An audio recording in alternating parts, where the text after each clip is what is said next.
Hello students, आपका स्वागत है।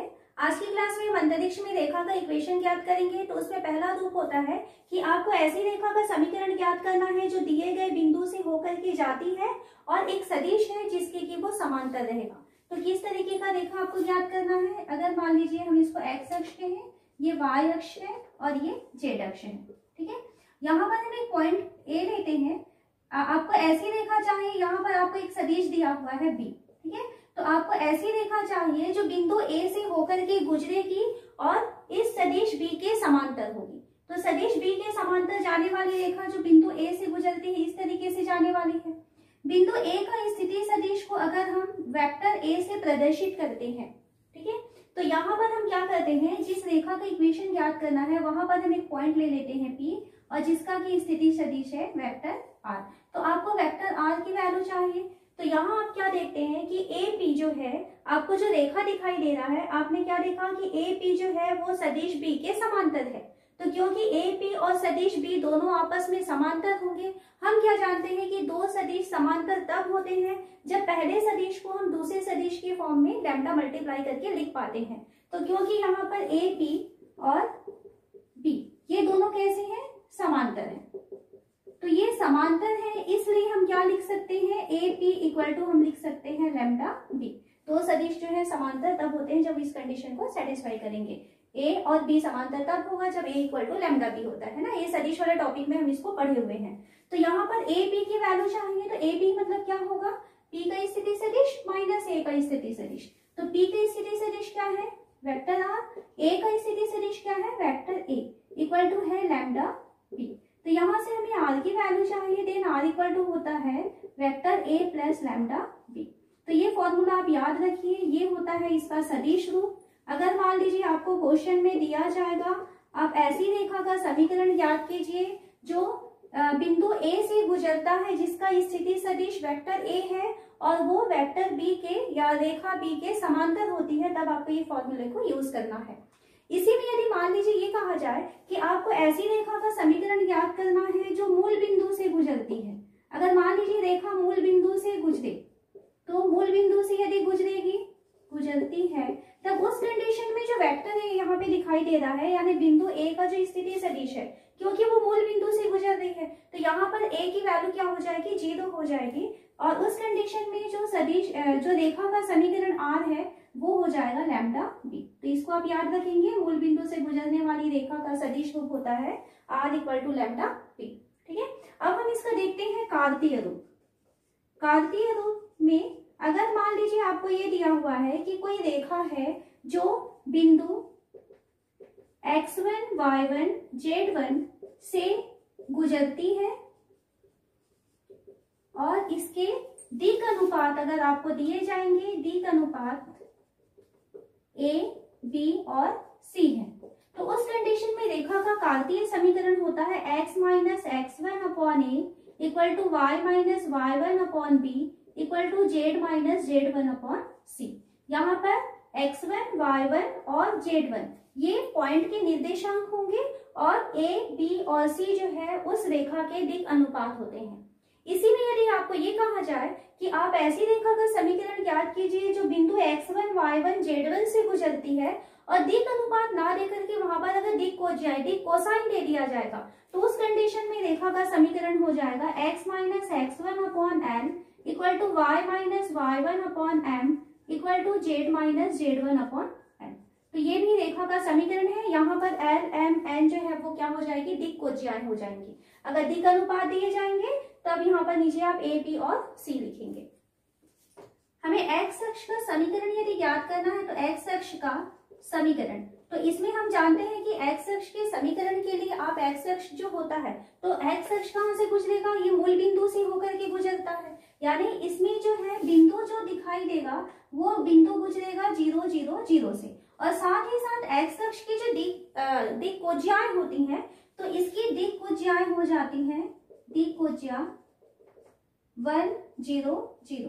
तो अगर आपको एक्स अक्ष का इक्वेशन चाहिए तो आप यहाँ पे वैल्यू रख दीजिए। एक्स अक्ष जो है वो मूल बिंदु से होकर के जा रहा है, मतलब x1, y1, z1 की वैल्यू 0, 0, 0 हो जाएगी।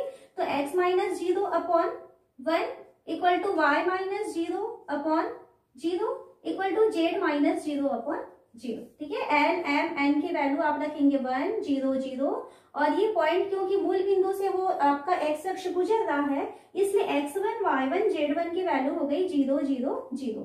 तो इसको यदि आप सॉल्व करते हैं तो देखिए क्या है, यहाँ पर y की वैल्यू 0 हो जाएगी और z की वैल्यू 0 हो जाएगी। तो y equal to 0 z equal to 0, ये होता है x अक्ष का इक्वेशन। इसी तरीके से यदि आप कहेंगे y अक्ष का इक्वेशन, तो y अक्ष का समीकरण अगर आप लेंगे तो इसमें क्या होगा, x equal to 0 and z equal to 0, ये है y अक्ष का समीकरण। ठीक है, त्रिविमीय ज्यामिति में हम बात कर रहे हैं।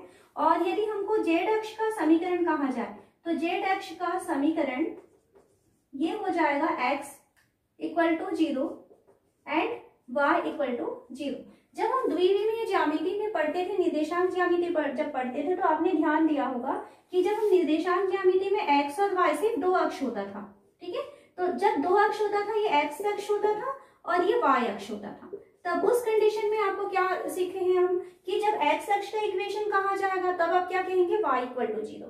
y अक्ष का इक्वेशन क्या होता है, x इक्वल टू 0। ठीक है, ये कब की बात होती है, जब हम द्विविमीय में बात करते हैं, सिर्फ x और y एक्सिस होते हैं। लेकिन यहाँ पर क्योंकि हम त्रिविमीय में बात कर रहे हैं, x y और z एक्सिस हो रहा है, तब उस कंडीशन में जब आपको x अक्ष का समीकरण कहा जाएगा तो x अक्ष का समीकरण क्या होगा, y equal to 0 z equal to 0। y अक्ष का समीकरण क्या होगा, x equal to 0 z equal to 0। ठीक है, और z अक्ष का समीकरण हो जाएगा x equal to 0 and y equal to 0। तो इस तरीके से आप इस फॉर्मूले की सहायता से यदि सदिश रूप दिया हुआ है, एक बिंदु दिया है जिससे कि रेखा गुजरती है, जिसका स्थिति सदिश a दिया है, और साथ ही साथ अगर आपको डायरेक्शन दिया है कि इस डायरेक्शन में वो रेखा जो है जा रही है, यानी इस b जो सदिश दिया है उसके समांतर होती है, तब आप सदिश रूप में r equal to a plus lambda b यहाँ से रेखा का इक्वेशन निकाल सकते हैं। और यदि मान लीजिए आपको कार्तीय रूप में निकालना है, तब आपको पॉइंट दिया जाएगा, एक बिंदु दिया जाएगा, x1 y1 z1 से रेखा गुजरेगी और साथ ही साथ उस रेखा के या तो दिक् अनुपात दिए जाएंगे या तो दिक् कोसाइन दिए जाएंगे। तो दिक् अनुपात या दिक् कोसाइन जो है कहाँ रहता है, वो नीचे रहता है। ठीक है, तो x minus x1 upon a, y minus y1 upon b equal to z minus z1 upon c, अगर दिक् अनुपात है तो। और दिक् कोसाइन है तो x minus x1 upon m, y minus y1 upon m और z minus z1 upon m. तो इस तरीके से हम रेखा के इक्वेशन को निकाल सकते हैं। सेकेंड फॉर्म होता है कि अगर मान लीजिए आपको कहता है कि दो दिए गए बिंदुओं से जाने वाली रेखा का समीकरण ज्ञात करना है, तो दो बिंदु दिए जाएंगे जिनके स्थिति सदिश आपको यदि कहा कि एक बिंदु है a, एक बिंदु का स्थिति सदिश a है और दूसरे बिंदु का स्थिति सदिश b है, तो इन दोनों बिंदुओं से होकर के यदि कोई रेखा गुजरती है तो उस रेखा का सदिश रूप होगा, सदिश रूप को हम लिखेंगे r equal to a plus lambda b minus a। तो इस तरीके से आप दो बिंदुओं से होकर के जाने वाली रेखा के सदिश रूप को लिख सकते हैं। ठीक है, अब यहाँ पर हम देखते हैं कार्तीय रूप क्या होता है इसका। तो कार्तीय रूप के लिए अगर मान लीजिए आपको दो बिंदु दिए गए हैं, एक बिंदु है x1 y1 और z1 और दूसरा बिंदु आपको दिया है x2 y2 और z2। इन दोनों बिंदुओं से होकर के कोई रेखा गुजरती है तो उस रेखा का कार्तीय समीकरण होता है x minus x1 upon x2 minus x1 equal to y minus y1 upon y2 minus y1 equal to z minus z1 upon z2 minus z1। तो ये इक्वेशन होता है, कार्तीय समीकरण होता है जब दो बिंदु आपको इस फॉर्म में दिए जाएंगे x1 y1 z1 और x2 y2 z2। सदिश इक्वेशन, इसका सदिश रूप क्या होगा, यदि दो बिंदुओं के सदिश यानी स्थिति सदिश आपको दिए जाएंगे तब सदिश रूप में r इक्वल टू होता है vector a plus lambda vector b minus vector a। तो इस तरीके से हम इक्वेशन को निकाल सकते हैं। यहाँ एक क्वेश्चन लेते हैं, बिंदु जिसका स्थिति सदिश 2i minus j plus 4k है से गुजरने वाली तथा सदिश i plus j minus 2k की दिशा में जाने वाली रेखा का सदिश व कार्तीय रूप ज्ञात कीजिए। तो यहाँ पर क्या देख रहे हैं कि जो रेखा है वह इस बिंदु से गुजर रही है, एक बिंदु है जिसका स्थिति सदिश जो है 2i minus j plus 4k है और किस डायरेक्शन में जा रही है, वो जा रही है i plus j minus 2k से। तो आप ध्यान रखेंगे जिस बिंदु से गुजरेगी उसे आप ए मानेंगे और जिस डायरेक्शन में जाएगी उसे आप बी मानेंगे। इसको आपको अलग नहीं करना है, हमेशा जो बिंदु होता है उसको ही आप वेक्टर ए मानेंगे। ठीक है, तो यहाँ पर हमको सदिश ए की वैल्यू दिया हुआ है 2i minus j plus 4k, इस बिंदु से होकर के गुजरती है। ठीक है, और किस डायरेक्शन में जा रही है, सदिश बी यानी कि i plus J minus 2k यानी इस रेखा के वो समांतर है। तब रेखा का सदिश रूप होता है रेखा r equal to a plus lambda b, जहां पर लैम्डा जो है एक प्राचल होता है। वैल्यू रख देते हैं, then r equal to a की वैल्यू रखेंगे 2i minus j plus 4k plus lambda, यहाँ पर रखते हैं i plus J minus 2k। ये आपको एक इक्वेशन मिल जाता है जो इस सदिश का, आपको जो रेखा ज्ञात करना था उसका ये सदिश रूप होता है। अब इसका कार्तीय रूप ज्ञात करना है, तो कार्तीय रूप ज्ञात करने के लिए हम क्या मानते हैं कि रेखा में एक बिंदु लेते हैं, रेखा में एक बिंदु लेते हैं P, जिसके निर्देशांक है x y z। ठीक है, तो x y z है, तो इसका स्थिति सदिश क्या होगा, इस बिंदु P का स्थिति सदिश होगा। तो हम यहाँ पर लिखते हैं P का स्थिति सदिश, तो स्थिति सदिश हो जाएगा, इसको हम r से शो करेंगे, तो ये होगा xi plus yj plus zk।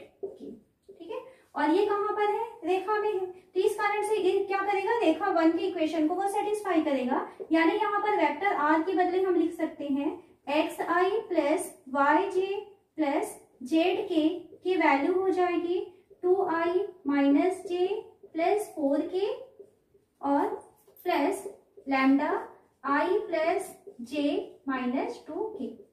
यहाँ से हमें क्या करना है कि दोनों तरफ से i, j और k के कोफिशिएंट को इक्वल करना है। तो और थोड़ा सा सॉल्व करते हैं इसे, xi plus yj plus zk equal to, ये 2i है और यहाँ से लैम्डा अंदर ले जाएंगे तो लैम्डा i है, तो हमको क्या मिलेगा 2 प्लस लैम्डा i, ये मिल जाएगा। प्लस यहाँ से j का कोफिशिएंट -1 है और यहाँ से j के साथ आपको प्लस लैम्डा मिलने वाला है, तो प्लस लैम्डा और ये हो जाएगा j। प्लस यहाँ से k का कोफिशिएंट 4 है और इसके पास हमको मिलने वाला है -2 लैम्डा और ये हो जाएगा k। तो दोनों जब इक्वेशन इक्वल है, दोनों पक्ष इसके इक्वल है, तो दोनों तरफ से यदि हम तुलना करते हैं, i के कोफिशिएंट यहाँ पर x है, यहाँ पर 2 प्लस लैम्डा है, तो यहाँ से अगर हम तुलना करें तो तुलना करने पर यहाँ पर i का कोफिशिएंट मिल रहा है x और यहाँ पर i का कोफिशिएंट मिल रहा है 2 प्लस लैम्डा, यानी कि यहाँ 2 प्लस लैम्डा की वैल्यू, इसको इस तरीके से लिखते हैं 2 प्लस लैम्डा की वैल्यू हो जाएगी x, या इसको हम लिख सकते हैं लैम्डा इक्वल टू x माइनस 2। यहाँ से हम j के कोफिशिएंट को लिखते हैं, तो j का कोफिशिएंट y है और यहाँ से j का कोफिशिएंट -1 प्लस लैम्डा है, तो -1 प्लस लैम्डा की वैल्यू मिल रहा है हमको y, यानी कि हम यहाँ से लैम्डा की वैल्यू निकालें तो लैम्डा की वैल्यू मिल जाएगा y प्लस 1। ठीक है, और k का कोफिशिएंट 4 माइनस 2 लैम्डा है, 4 माइनस 2 लैम्डा और यहाँ पर k का कोफिशिएंट मिल रहा है z, तो यहाँ से आपको लैम्डा की वैल्यू चाहिए, तो सबसे पहले तो इसमें 2 लैम्डा निकलेगा, है ना। 2 लैम्डा की वैल्यू क्या मिलेगा, z प्लस, यहाँ से z इधर आ जाएगा, तो ये हो जाएगा z -2 लैम्डा, ऐसा लिखते हैं, -2 लैम्डा की वैल्यू मिलेगा z -4 और आपको तो क्या चाहिए, लैम्डा की वैल्यू चाहिए, तो z -4 अपॉन -2। तो इस तरीके से आप क्या करते हैं, यहाँ पर फर्स्ट से लैम्डा की वैल्यू लिए, सेकंड से लैम्डा की वैल्यू y के फॉर्म में लिए और थर्ड से लैम्डा की वैल्यू जो है वो z के फॉर्म में लिए। तो जब तीनों ही लैम्डा की वैल्यू है तो तीनों इक्वल होनी चाहिए। अब देखिए यहाँ से क्या लिखेंगे, x -2, नीचे कुछ नहीं है मतलब क्या है, upon 1 equal to y plus 1, नीचे कुछ नहीं है मतलब क्या है 1, और इक्वल टू हो जाएगा z -4 अपॉन -2। ये कार्तीय रूप है रेखा का। अब ये किस तरीके का रेखा है, देखिए ये कार्तीय रूप है, किस तरीके की रेखा है, ये रेखा जो है ये गुजरती है 2 -1 4, तो कहाँ से गुजरेगी, किस बिंदु से गुजरेगी, 2 -1 4 से गुजरती है और उस बिंदु या उस रेखा का जो दिक कोज्या है, सॉरी यहाँ पे दिक अनुपात होगा, उसका जो दिक अनुपात है वो हो जाएगा 1 1 और -2। तो इस तरीके से आप इसके रेखा के कार्तीय रूप को निकाल सकते हैं। नेक्स्ट क्वेश्चन है, एक रेखा का कार्तीय समीकरण दिया हुआ है 3 - x/5 equal to y + 4/7 equal to 2z - 6/4। तो हमें कहता है कि इस रेखा का सदिश रूप क्या होगा, ज्ञात कीजिए।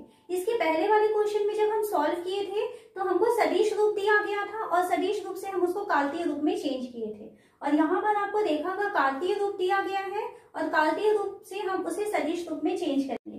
तो यहाँ हम क्या देखते हैं, रेखा का समीकरण जो कार्तीय रूप में है ये है 3 - x/5 equal to y + 4/7 equal to 2z - 6/4। तो यहाँ से एक काम करते हैं, ये कॉमन निकल भी जाएगा, अपॉन 4 है, ठीक है।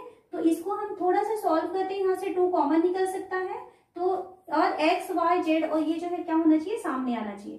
तो ये 3 - x है, तो इसको हम लिख सकते हैं x - 3। x - 3 लिखेंगे तो इसका साइन चेंज हो जाएगा, तो ये नीचे जो 5 आया है उसको हम कर देते हैं -5, तो ये हो जाएगा x - 3 / -5 हो गया, इक्वल टू यहाँ पर y पहले आया है तो इसमें कोई प्रॉब्लम नहीं है, y + 4/7 इक्वल टू जो z है x y z है इसके कोएफिशिएंट हमेशा 1 होनी चाहिए। तो यहाँ पर देखिए z के साथ क्या आया है, 2 आया हुआ है, तो 2 को हम बाहर निकाल दें तो ये हो जाएगा z - 3 और अपॉन 2 बाहर निकल रहा है, वो 2 इस 4 को कैंसिल करेगा, तो नीचे यहाँ पर ये 2 बच जाएगा। तो सबसे पहले आपको जो रेखा का कार्तीय समीकरण दिया जाएगा उस कार्तीय समीकरण को स्टैंडर्ड फॉर्म में चेंज करेंगे। स्टैंडर्ड फॉर्म क्या होता है, रेखा का कार्तीय समीकरण का x - x1/a equal to y - y1/b equal to z - z1/c। ये इसमें जो x1 y1 z1 होता है इस बिंदु से होकर के रेखा गुजरती है, और a b c जो है उस रेखा के दिक् अनुपात होते हैं, यानी वो डायरेक्शन को बताता है। तो आपको क्या करना है, कार्तीय रूप को अगर सदिश रूप में चेंज करना है तो सबसे पहले आप इसकी स्टैंडर्ड फॉर्म के रूप में उसको चेंज करेंगे, यानी x y z वो स्टार्टिंग में रहना चाहिए और साथ ही साथ उसके जो कोएफिशिएंट होते हैं वो 1 होना चाहिए। ओके, अब यहाँ से हम कंपेयर करते हैं तो ये जो स्टैंडर्ड फॉर्म हमको जो दिखाई दे रहा है ये कैसी रेखा है, x1 y1 z1 से गुजरने वाली रेखा है।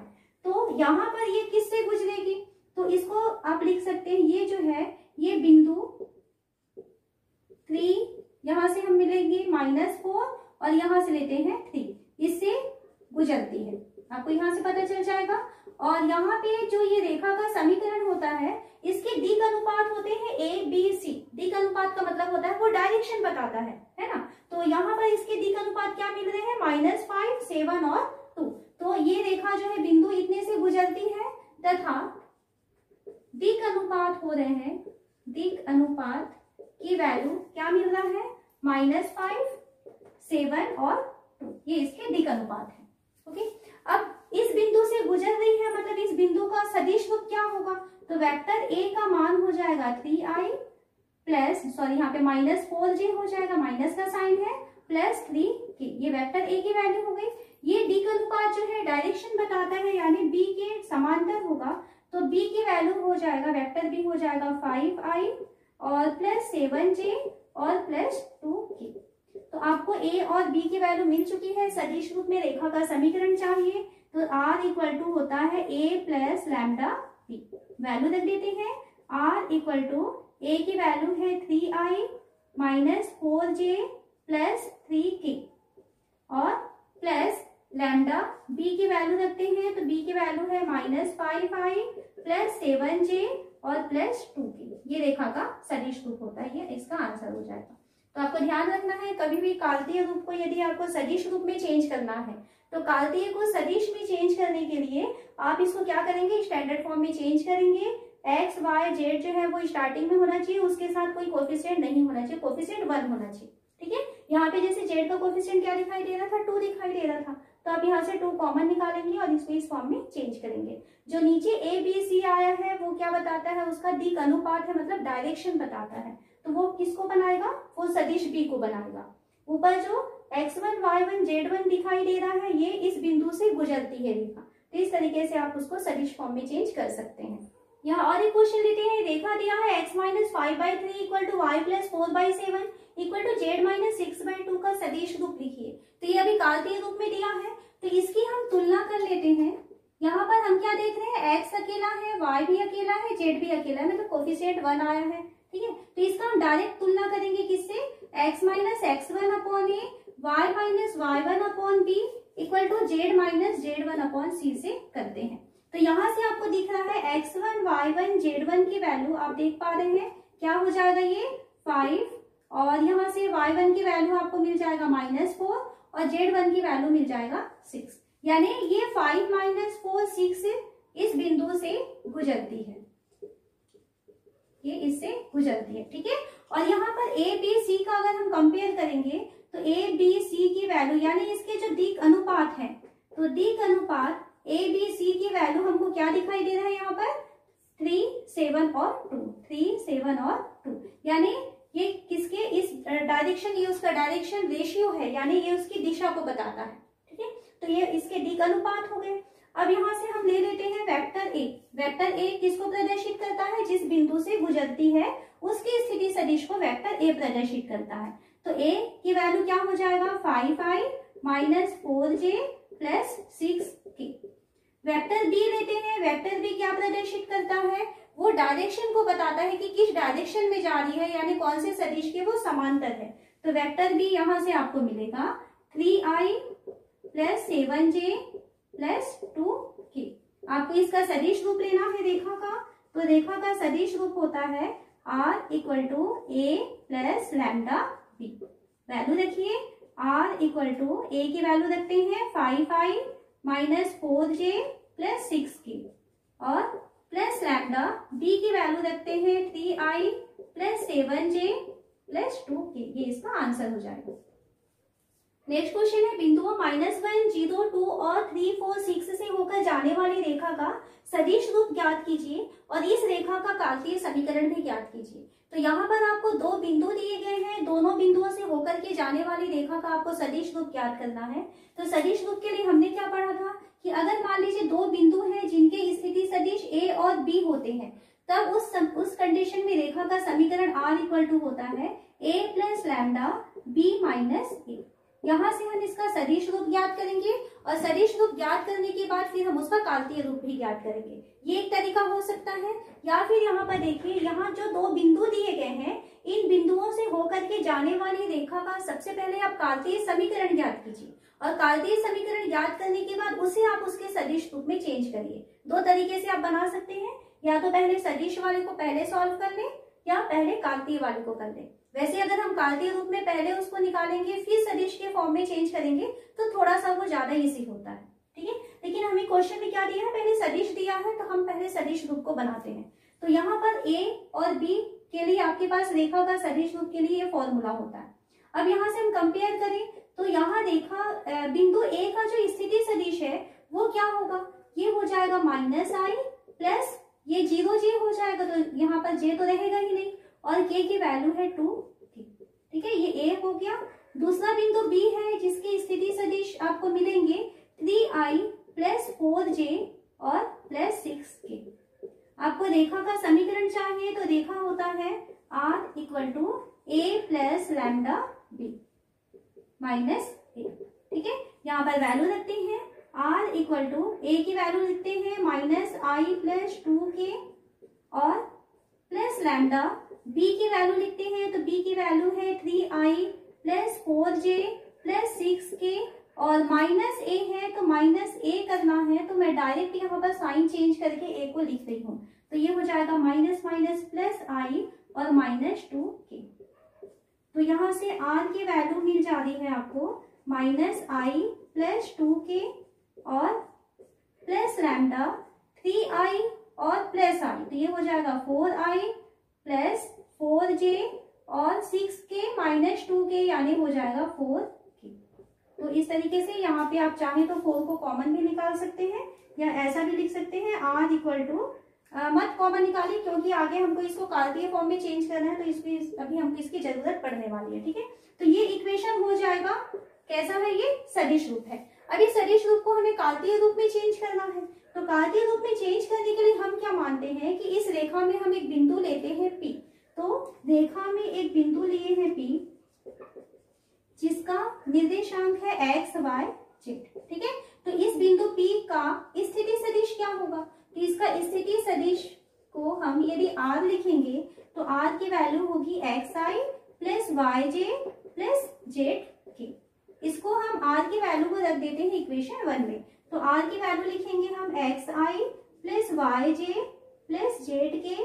इसकी वैल्यू है, किसके बराबर है ये, माइनस आई प्लस 2k और plus lambda 4i plus 4j plus 4k। यहां से हमें कंपेयर करना है एक्स वाई जेड की वैल्यू को, तो सॉल्व करते हैं। यहाँ हमें लेफ्ट हैंड साइड में मिल रहा है x i plus y j plus z k equal to right hand side में देखिए आई के पास क्या है, -1 है और यहाँ पर आई के पास है 4 लैम्डा। तो ये हो जाएगा -1 प्लस 4 लैम्डा आई प्लस, यहाँ पर जे तो है नहीं यानी ये 0 रहेगा। यहाँ पर जे का कोफिशिएंट हमको मिलने वाला है 4 लैम्डा, तो ये हो जाएगा 4 लैम्डा जे और प्लस के का कोफिशिएंट देखते हैं। तो यहाँ से के के पास मिल रहा है हमको 2 और यहाँ पर के पास हमें मिलेगा 4 लैम्डा। तो ये हो जाएगा 2 प्लस 4 लैम्डा के।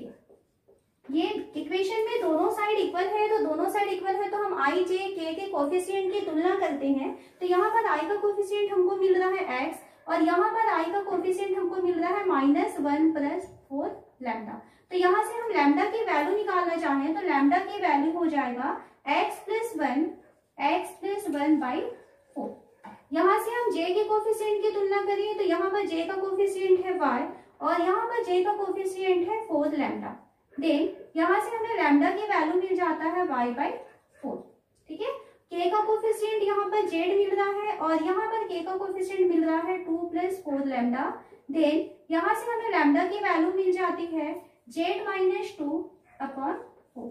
तो ये तीनों ही लैम्डा की वैल्यू है तो तीनों को इक्वल करेंगे हम, तो ये हमको इसका कार्तीय रूप अब मिल जाता है। तो ये इसका कार्तीय रूप हुआ, कार्तीय रूप क्या मिला, x plus 1/4 equal to y minus 0/4 equal to z -2/4। यानी ये कैसा इक्वेशन है, यहाँ से अगर आप देखेंगे तो ये ऐसा इक्वेशन है जो -1 0 2 से होकर के गुजरती है वो रेखा और साथ ही साथ उसके जो डायरेक्शन है वो क्या होगा 4i, उसका जो दिक अनुपात कहते हैं, दिक अनुपात है 4 4 और 4। तो इस तरीके से आप पहले सदिश रूप निकालिए, सदिश रूप निकालने के बाद आप उसको कार्तीय रूप में चेंज करेंगे। इसी क्वेश्चन को यदि हम सॉल्व करते कि पहले हम कार्तीय रूप निकालते और कार्तीय रूप के बाद में यदि हम सदिश रूप में चेंज करते तो किस तरीके से उसका इक्वेशन बनेगा ये देखते हैं। पहले इसके आंसर को मैं यहाँ पर लिख करके रखती हूँ। ये है आर की वैल्यू, इसको अंडरलाइन कर लेते हैं, ठीक है, ताकि आपको बाद में आंसर मिलाने में आसानी होगी।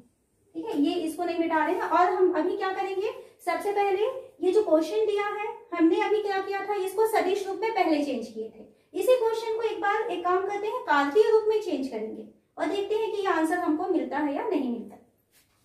ये हमारा पहले का आंसर है। ठीक है, यहाँ पर ये दो बिंदु दिए गए हैं, इन दोनों बिंदुओं को हम लेंगे x1 y1 z1, इसको हम ले रहे हैं -1 0 और 2। सेकेंड बिंदु है x2 y2 और z2, इसकी वैल्यू कितनी आ रही है 3 4 और 6। तो आपको मालूम है कि दो बिंदुओं से होकर गुजरने वाली जो रेखा होती है उसका समीकरण होता है x minus x1 upon x2 minus x1 equal to y minus y1 upon y2 minus y1 equal to z minus z1 upon z2 minus z1। ठीक है, यहाँ पर हम वैल्यू रखते हैं तो यहाँ से x1 y1 z1, तो इसकी वैल्यू क्या हो जाएगा, इसको मैं रहने देती हूँ यहाँ पर, x माइनस x1 की वैल्यू कितनी है -1, तो ये हो जाएगा +1 अपॉन x2 माइनस x1 यानी कि 3 माइनस -1 यानी कि 4 equal to y minus y1, तो y माइनस y1 की वैल्यू है 0 अपॉन y2 माइनस y1 यानी कि 4 माइनस 0 यानी कि 4। इसको ऐसा ही रहने देते हैं। z माइनस z1, तो z1 की वैल्यू है 2, तो ये हो गया z minus 2 upon z2 minus z1 यानी 6 माइनस 2 यानी कि ये 6 माइनस 2 ये हो जाता है 4। तो आप देखिए यहाँ से यही हमको आंसर मिला था इसका कार्तीय रूप। तो आप इसमें दो बिंदुओं से होकर के जाने वाली रेखा के कार्तीय रूप को पहले निकाल लीजिए। कार्तीय रूप निकल गया, अब इस कार्तीय रूप को आप चेंज कर दीजिए सदिश रूप में यहाँ से। ठीक है, तो यहाँ से हम सदिश रूप में चेंज करेंगे तो हम क्या देख रहे हैं कि ये जो रेखा है वो किस बिंदु से गुजर रही है, ये गुजर रही है -1 0 और 2 से गुजरती है। तो अगर इस बिंदु से गुजरती है तो इसलिए वेक्टर ए की वैल्यू क्या होगी, -i + 2k। ठीक है, यहाँ पर तो जे है ही नहीं। साथ ही साथ ये जो आपको रेखा का कार्तीय रूप दिखाई दे रहा है, इसके दिक् अनुपात है 4, 4 और 4। तो यहाँ पर आपको दिक् अनुपात क्या दिखाई दे रहा है, तो दिक् अनुपात आपको दिखाई दे रहा है 4, 4 और 4। यानी कि आपको जो वेक्टर बी मिलता है, वेक्टर बी की वैल्यू है 4i + 4j + 4k। तो इस तरीके से आप क्या कर सकते हैं, ए की वैल्यू और वेक्टर बी की वैल्यू को निकाल लीजिए यहाँ से, इसके कार्तीय रूप के फॉर्म से। वेक्टर ए और वेक्टर बी दोनों निकल गया, उसके बाद आप इसको सदिश फॉर्म में रख दीजिए। तो सदिश रूप क्या होता है रेखा का, जब एक बिंदु दिया रहेगा और उसका डायरेक्शन दिया रहेगा, तब हम लिखते हैं r = a + λb। वैल्यू रख दीजिए यहाँ पे, r = a की वैल्यू क्या आ जाएगी, -i + 2k + लैम्डा। b की वैल्यू हम लिखते हैं 4i + 4j + 4k। तो ये हमको आंसर मिल जाता है इसका सदिश रूप। यहाँ से आप कंपेयर करके देखिए, सेम वही आंसर आ रहा है ना। यहाँ लैम्डा हम इसको अंदर लेके गए हैं, तो ये 3i + i, ये 4i, एक लाइन को मिटा दिए हैं। तो यहाँ पर आपको लैम्डा क्या मिला था, 4i मिला था + 4j मिला था + 4k मिला था, और ये वाला चीज आपको यहाँ पर मिल गया था। तो आप क्या देख रहे हैं, कंपेयर करके अगर आपको 2 पॉइंट इस तरीके से दिए जाएंगे और उसमें आपको यदि सदिश रूप भी ज्ञात करना है, कार्तीय रूप भी ज्ञात करना है, तो दोनों तरीके भी हम सॉल्व करके देखें। तो अगर आप पहले इसका कार्तीय रूप को सॉल्व करते हैं, उसके बाद उसको सदिश रूप में चेंज करेंगे तो ज्यादा आसान होता है। ठीक है, वैसे अगर आप सदिश में भी कर रहे हैं तो कोई प्रॉब्लम नहीं है, बट यहाँ पे आपको कैलकुलेशन थोड़ा सा कम करना पड़ता है। नेक्स्ट क्वेश्चन है, उस बिंदु के निर्देशांक ज्ञात कीजिए जहां पर बिंदुओं 3, 4, 1 और 5, 1, 6 से होकर जाने वाली रेखा एक्स वाई तल को काटती है। क्वेश्चन क्या कहता है ये देखिए, यहाँ पर हम एक्स अक्ष लेते हैं, ये एक्स अक्ष है, और यहाँ पर हम लेते हैं वाई अक्ष, और ये है जेड अक्ष। इस तरीके से लिए तो ये एक्स वाई तल कहाँ है, मतलब ये वाला तल है। यहाँ पर आपको एक समतल दिखाई देगा, एक्स वाई प्लेन मिलेगा। तो आपको क्या कहता है क्वेश्चन में कि 3, 4, 1, यानी यहाँ पर हम एक पॉइंट ले लेते हैं 3, 4, 1, और एक पॉइंट है 5, 1 और 6, ये 2 बिंदु हैं। इन दोनों बिंदुओं से होकर जाने वाली रेखा एक्स वाई तल को जिस पॉइंट पर काटेगी, है ना, इस तरीके से जाएगी, तो एक्स वाई प्लेन को जिस बिंदु पर काटेगी उस बिंदु के आपको क्या चाहिए, निर्देशांक चाहिए कि यहाँ पर इसका वैल्यू क्या होगा। ठीक है, ये क्वेश्चन है। तो सबसे पहले आप इसमें क्या करेंगे कि ये जो 2 बिंदु आपको दिए गए हैं, इन दोनों बिंदुओं से होकर के जाने वाली रेखा का इक्वेशन निकालेंगे। वो रेखा का इक्वेशन निकालने के बाद वो रेखा कहाँ पर काट रही है, एक्स वाई तल को काट रही है। तो जिस बिंदु पर भी वो एक्स वाई तल को काटेगी, तो एक्स वाई तल है, मतलब वहां पर तो जेड है ही नहीं, तो वहां पर किसी भी बिंदु के निर्देशांक में आपको क्या मिलेगा, एक्स का मान मिलेगा, वाई का तो मान मिलेगा, लेकिन जेड का मान क्या मिलेगा, 0 मिलेगा, है ना। जो भी प्लेन होता है, जैसे एक्स वाई प्लेन में अगर आप कोई पॉइंट लेते हैं तो आपको एक्स वाई की वैल्यू मिलती है, लेकिन जेड की वैल्यू क्या रहती है वहां पे 0। उसी तरीके से अगर आप वाई जेड प्लेन लेंगे तो वाई जेड प्लेन में आपको एक्स की वैल्यू 0 मिलेगी, वाई और जेड का कोई वैल्यू मिलता है। ओके, तो आपको करना क्या है इस क्वेश्चन में, सबसे पहले ये 2 बिंदुओं से होकर के जाने वाली रेखा का इक्वेशन निकालते हैं। तो आपको पहला बिंदु कौन सा दिया है, तो बिंदु पहला को हम x1, y1 और z1 कहें, तो इसकी वैल्यू हमको दिया हुआ है 3, 4 और 1। सेकंड बिंदु है x2, y2 और z2, तो इसकी वैल्यू हमको दिया हुआ है 5, 1 और 6। ठीक है, तो हम यहाँ पर इस रेखा का समीकरण निकालते हैं। तो रेखा का इक्वेशन क्या होता है, x minus x1 upon x2 minus x1 equal to y minus y1 upon y2 minus y1 equal to z minus z1 upon z2 minus z1। ये रेखा का कार्तीय रूप होता है। तो ये हो जाएगा x माइनस x1 की वैल्यू है 3 अपॉन x2 माइनस x1 यानी 5 माइनस 3, ये हो जाएगा 2 equal to y minus y1, तो ये हो जाएगा y minus 4 upon y2 minus y1 यानी 1 माइनस 4, ये हो जाएगा -3 equal to z minus z1 यानी कि z minus 1, z2 minus z1 यानी कि 6 माइनस 1, ये हो गया 5। ये रेखा का कार्तीय रूप है। अब देखिए ये रेखा जो है क्या कर रही है, वो एक्स वाई तल को काट रही है। तो सबसे पहले हम क्या करें, इस रेखा में एक बिंदु लेते हैं, स्पर्श बिंदु। तो इस रेखा में अगर हमें कोई बिंदु चाहिए तो आप कैसे करते हैं, x माइनस 3/2 इक्वल टू, ये रेखा का इक्वेशन होगा, ठीक है, ये रेखा का समीकरण है। तो आप कैसे करेंगे, कोई भी बिंदु लेना होता है तो x minus 3/2 equal to y minus 4/-3 equal to z minus 1/5 equal to आप मान लीजिए लैम्डा, ठीक है। कोई भी बिंदु आपको लेना है तो आप यहाँ से देखिए x, y और z कैसे लेते हैं, तो x की वैल्यू आप इसके साथ लैम्डा का कंपेयर कीजिए और यहाँ से x की वैल्यू निकालेंगे। तो x की वैल्यू क्या हो जाएगी, 2 लैम्डा और -3 उधर चला जाएगा तो +3 हो जाएगा, तो 2 लैम्डा +3, ये इसमें x की वैल्यू हुई। इसका y कोफिशिएंट क्या होगा, तो y की वैल्यू हो जाएगी -3 लैम्डा और -4 उधर जाएगा तो +4। z कोफिशिएंट चाहिए तो आप इसका दोनों का कंपेयर करो, तो z की वैल्यू हो जाएगा 5 लैम्डा + 1, 5 लैम्डा + 1। ये एक बिंदु है इस रेखा पर। अब ये क्या कहता है इक्वेशन कि ये बिंदु जो है यहाँ पे मिल रहा है वो एक्स वाई तल को काटता है, तो एक्स वाई तल को यदि काटेगा तो वो वहां पर जेड कोफिशिएंट की वैल्यू 0 होनी चाहिए।